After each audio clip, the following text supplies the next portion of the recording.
Buenas tardes, mi nombre es Daniel Enrique Hilarión Galíndez. El día de hoy les vengo a hablar sobre cuáles fueron los motivos por los que se creó la Ley 1333, la cual es la Ley Sancionatoria Ambiental. Anteriormente, es indispensable hablar de los institutos los cuales reglamentaban, administraban y protegían los recursos naturales. Teniendo en cuenta esto, tenemos la creación del Instituto Nacional de los Recursos Naturales y del Ambiente, creado en el 1968 mediante el decreto 2420, este encargado de la reglamentación, la regulación y la protección del medio ambiente.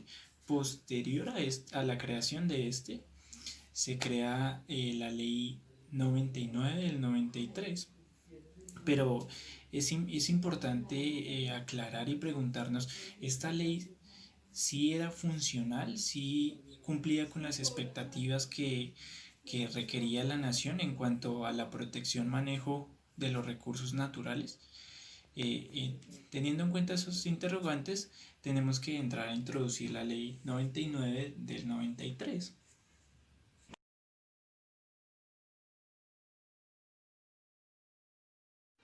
Estas son algunas de las funciones atribuidas al Ministerio de Medio Ambiente por parte de la Ley 99 del 93 en cuanto entró en vigencia. Entrando en materia, la Ley 99 de 1993 como régimen sancionatorio ambiental, por la cual se da la creación del Ministerio de Medio Ambiente y se reorganiza este sector público enfocado en el manejo, la administración de los recursos naturales y las sanciones interpuestas. De igual manera, las responsabilidades que se tienen en algunos sectores centralizados y descentralizados. En este caso también podemos hablar que mediante esta ley se reorganiza el SINA, que es el Sistema Nacional Ambiental. Obviamente nosotros esperaríamos demasiado de esta ley y se tenían muchas expectativas frente al régimen sancionatorio. No obstante, no cumplió con ciertas expectativas, ya que no se le atribuía a los entes regionales demasiadas responsabilidades en materias sancionatorias. Por ende, se quedaban muy cortos en algunas áreas y seguía habiendo muchas infracciones ambientales, se seguían presentando muchos problemas en materia de recursos naturales, de cómo se gestionaban estos y de cómo las empresas simplemente se regían ante las sanciones que se interponían por el decreto 1594.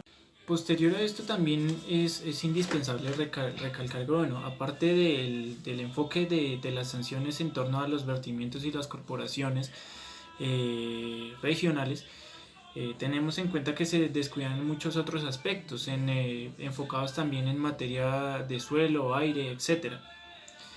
Obviamente dicha ley no era tan rigurosa en materia sancionatoria ambiental y se seguían cometiendo delitos ambientales y en torno a la falta de un desarrollo sostenible en nuestro territorio nacional.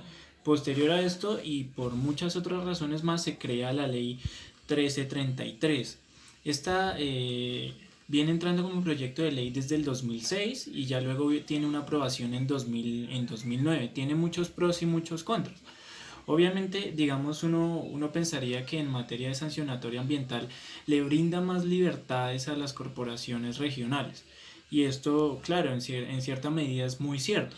No obstante, también es bueno preguntarnos si estamos cumpliendo con las expectativas a las cuales nosotros nos acogimos a solucionar respecto al acuerdo de Río de Janeiro del 92.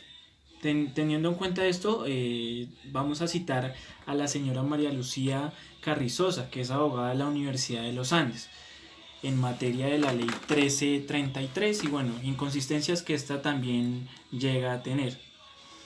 Obviamente es importante recalcar, entre comillas, abro comillas, es justo advertir innovaciones en la ley, tales como la inclusión del concepto a presión en materia de medidas preventivas, la disposición de especies desconocidas de flora y fauna, la creación de portales de información, la fijación de un término máximo de 6 meses a la indagación preliminar, lo cual constituye una garantía en el agente, la inclusión en los denominados pagos de cargos, la inclusión de exímenes de responsabilidades o la imposición de sanciones sucesivas. Cierro comillas. También digamos ahí en ese caso es claro mirar cuál fue la contradicción y cuáles fueron los contras. Bueno, esto en materia de innovación y en materia de pro. Pero también los contras, en los contras podríamos hablar de que se pierde una gran oportunidad, en este caso de unificar criterios y alcances en materia ambiental, también dicho por la señora María Lucía. ¿Por qué en materia ambiental? Porque se hubieran podido unificar varias leyes ambientales y otorgarle un enfoque más riguroso, que al menos cumpliera con muchas expectativas. Ya vamos a decir por qué no se pudieron lograr, digamos, dichas expectativas respecto a esta ley. Y bueno, podemos decir, por ejemplo, que se perdió, digamos, dicha oportunidad de unificar la ley 23 del 73, el decreto 1594 en materia sancionatoria de vertimientos, ley 99 del 93, entre otras. Digamos que antes de todo y posterior a lo que acabamos de decir, es importante recalcar ciertos datos.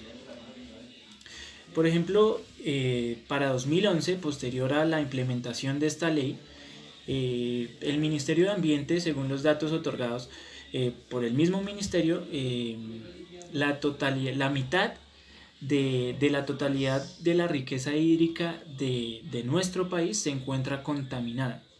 También es importante recalcar que que nuestro país es el sexto país con mayor oferta hídrica del mundo, que también contamos en el Chocó con muchas afectaciones y que el Chocó es importante, demasiado importante, porque cuenta con el 2% del territorio en torno a la biodiversidad del mundo.